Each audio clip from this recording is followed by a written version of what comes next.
È in viaggio verso la Siberia il giornalista esploratore cormonese Adalberto Buzzin nella sua nuova impresa che durerà all'incirca un mese. Prima di partire lo abbiamo incontrato per voi per sentire direttamente dalla sua voce i dettagli di questa nuova avventura. Questo viaggio praticamente io parto da Milano e arrivo a Mosca, dopo con il treno raggiungo un piccolo villaggio, ci vogliono 3 notti, un giorno, perché non ci sono strade, quindi si può raggiungere solamente con il treno. Da qui prendo un bus locale, che non sarà logicamente un bus di lusso, ma sarà un bus veramente proprio russo sotto ogni punto di vista, e devo stare 2 giorni su questo bus correndo sul fiume gelato Ob.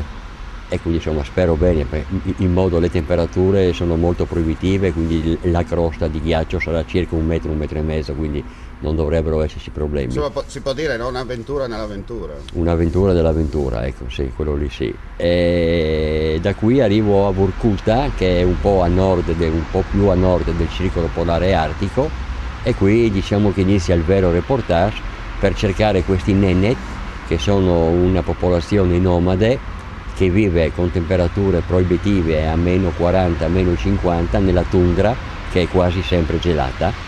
E quindi io spero di trovarli, di fare qualche intervista, di fare un gioco fotografico interessante per portare a casa un reportage di spessore. Ecco, l'abbiamo ripetuto più volte, non è la prima volta, diciamo, che lei si addentra in queste iniziative. Da quanti anni innanzitutto fa l'esploratore? Allora, ho iniziato a viaggiare a 18 anni, ho toccato vari angoli del mondo, c'era anche il Mal d'Africa logicamente, però dopo, andando per la prima volta in Siberia, lì mi sono innamorato di questa terra, prima cosa perché è immensa, è circa 10 volte l'Europa, quindi ci sono molte cose da vedere e ogni viaggio ha un itinerario differente.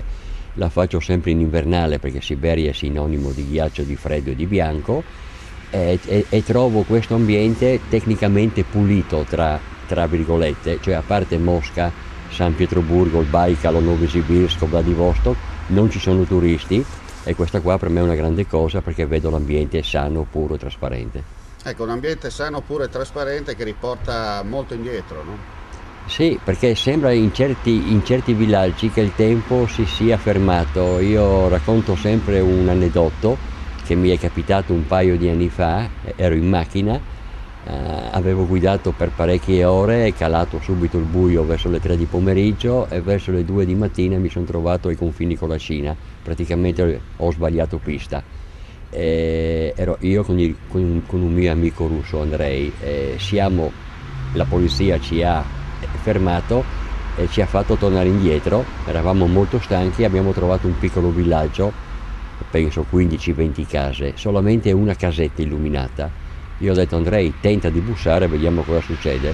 Andrei è andato a bussare alla porta, c'era una signora anziana, e ha capito al volo la situazione e ci ha preparato la cena e il letto, ecco. Quindi sono delle cose che qui è impossibile, perché se io vengo a bussare a una casa in Italia alle 2-3 di mattina mi ritrovo finanza, carabinieri, polizia, perché pensano che io sia un delinquente, oppure una pallottola in mezzo, oppure magari anche, insomma, nel peggiore dei casi. E quindi c'è una ospitalità e non c'è assolutamente malizia, ecco, e non c'è ancora la paura che noi ci portiamo dietro, e quindi questo contrasto qua a me piace molto. Senta, lei lo fa per hobby oppure perché c'è qualcosa di importante dietro? Beh, diciamo che sono partito come hobby, dopo viaggio si accumula esperienza, si diventa più tecnici, e quindi cerco sempre di fare dei lavori di spessore che posso anche ricavare qualcosa al ritorno, con conferenze, fiere, con libri e con DVD.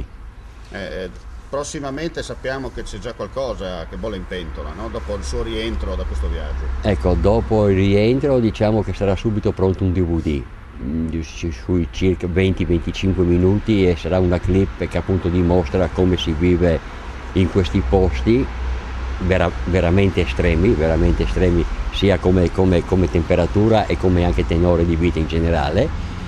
Dopo, se dal lato fotografico, anche perché a quelle temperature lì la batteria della macchina fotografica dura molto poco, quindi in base a tutti gli scatti che farò mi piacerebbe sempre fare un libro, perché è una cosa che resta un bellissimo ricordo. Torniamo su questo viaggio, abbiamo parlato insomma che sono solo 2 giorni di pullman senza tutto il resto. In totale dalla partenza al ritorno quanto durerà? Allora, circa un mese, ecco, durerà circa un mese. I chilometri, diciamo che da Mosca siamo sui 2500 a nord-est da Mosca.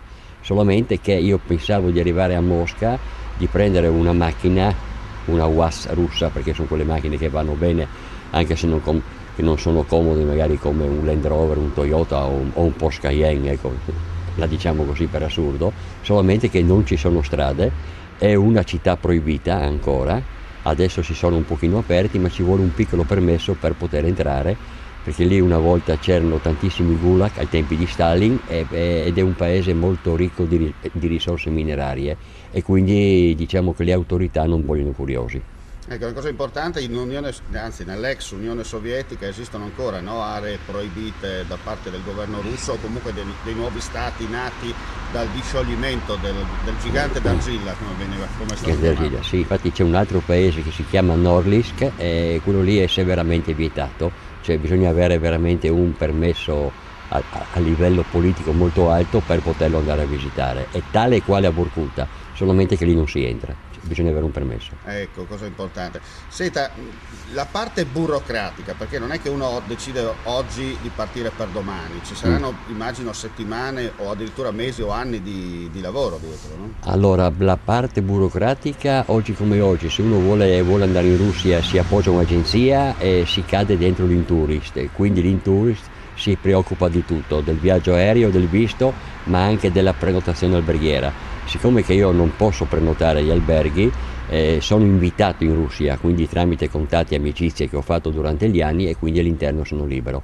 Cioè mi posso fermare dove voglio, basta che vada a dormire una notte in un albergo e mi faccio registrare che sono sul territorio russo. Ma c'è, diciamo così, un po' di tranquillità, nel senso che le maglie burocratiche si sono un po' allentate, oppure esiste ancora quel vecchio sistema che No. ti fanno lo screening da capo a piedi? Lo screening lo fanno quando si entra o con la macchina in qualche ex confine russo, per esempio arrivando dal Kazakistan o arrivando dalla Bielorussia, lì diciamo che i controlli sono abbastanza severi.